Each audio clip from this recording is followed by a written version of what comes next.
بسم اللہ الرحمن الرحیم۔ قربانی ایک واجب عمل ہے۔ بعض لوگ اس کے بارے میں شکوک و شبہات کا شکار ہیں کہ آیا قربانی سنت عمل ہے یا واجب ہے۔ تو اس کے لیے ایک اصول ہے کہ ہر وہ کام کہ جس پر نبی علیہ الصلوۃ والسلام نے ہمیشگی کی ہو اور اس کی ترغیب دی ہو، اس کے اوپر تاکید بیان کی ہو، تو وہ عمل واجب ہوتا ہے۔ اور قربانی میں تو تاکید اور زیادہ ہے کہ نبی علیہ الصلوۃ والسلام نے اپنی مکمل زندگی اس قربانی کے فریضہ کو انجام دیا، مکمل زندگی قربانی کرتے رہے۔ قربانی کے بارے میں تاکید بھی فرمائی، ترغیب بھی فرمائی، اور قربانی نہ کرنے والوں کے لیے وعید بھی موجود ہے احادیث میں۔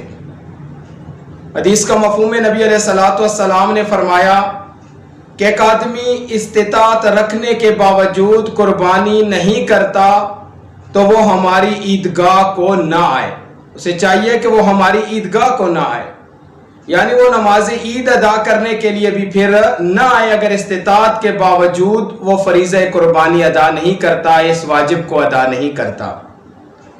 لہذا قربانی کا عمل واجب ہے۔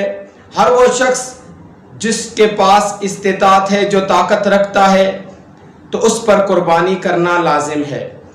اسی طرح ایک گھر میں اگر دو بھائی ہیں، علیحدہ علیحدہ ان کے پاس رقم موجود ہے اور وہ علیحدہ علیحدہ ان کا نظام چل رہا ہے، تو دونوں بھائی علیحدہ قربانی کریں گے۔ اسی طرح اگر میاں کے پاس علیحدہ رقم ہے، بیوی کے پاس علیحدہ رقم ہے، بیٹا یا بیٹی اس کے پاس اپنی علیحدہ رقم موجود ہے، تو ان تینوں پر قربانی لازم ہے۔ اور اسی طرح قربانی ایک ایسا عمل ہے، ایسا واجب ہے کہ قربانی کرنے سے ہی انسان اپنے ذمہ سے بری ہوگا۔ جس طرح آج کل لوگوں کا ذہن بنایا جاتا ہے کہ فلاں آدمی غریب ہے، کسی کا علاج کروا دو، اتنا مہنگا جانور کیوں ذبح کرتے ہو، تو سیکولر اور بے دین طبقہ قربانی میں رکاوٹ ڈالنے کے لیے ایسی باتیں مشہور کرتا ہے۔